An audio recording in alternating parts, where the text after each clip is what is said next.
According to the 5th article of the Bill of Rights, amending the Constitution for the United States of America, no person shall be deprived of life, liberty, or property without due process of law. But the daily spraying is depriving all persons living within the United States of life, health, liberty, and integrity of our common and private property without due process of law. As a representative of the people of the United States of America, we insist that you do everything in your power to protect us and immediately put a stop to geoengineering spraying at once. There exists no justification, legal or otherwise, to poison the planet and its inhabitants. Money is happening, and the naysayers say, well, so what? Isn't neutral good? Well, no, neutral is not good. pH.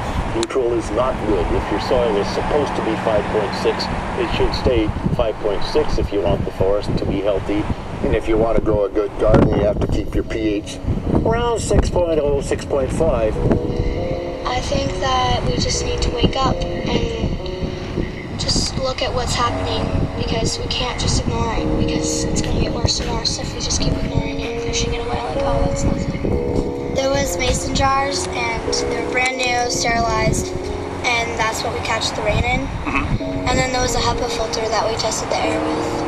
Okay, so you caught rain and then you basically filtered air. What did you find? Aluminum barium. Here's another test that's revealing 375,000 parts per million aluminum, barium at 3,090, and strontium at 345. Yeah, that's from a lined pond. With EPDM fish safe pond liner. There is no chemicals, manufacturing materials at all in that pond liner that's available to the aquatic life. It's designed for that purpose. The well that feeds this pond has been tested and retested. Indeed, no detectable aluminum, zero. The only other place this pond can receive water is rainfall. We are located on a filtered forested hilltop, miles and miles and miles away from any industry, highway, and so forth. After several heavy spray days, there was a film that we received formed on the surface of the water. So we tested that crust, and it was aluminum and barium. That after a year and a half's accumulation had 375,000 parts per billion of aluminum in it. It's literally toxic.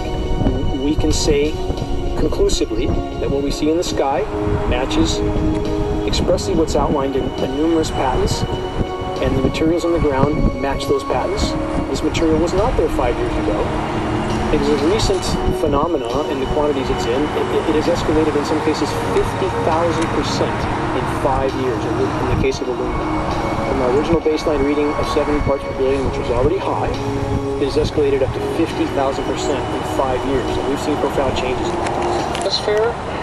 So I feel the major toxin in these chemtrails is the aluminum. And from the levels we were looking in at Mount Shasta, this is totally unacceptable.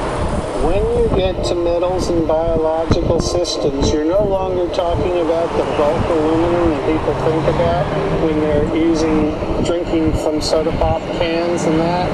So once it gets to the aluminum oxide stage, it just forms a plaque within your arteries and shuts down life. When you take elements that normally aren't out in the environment, and you start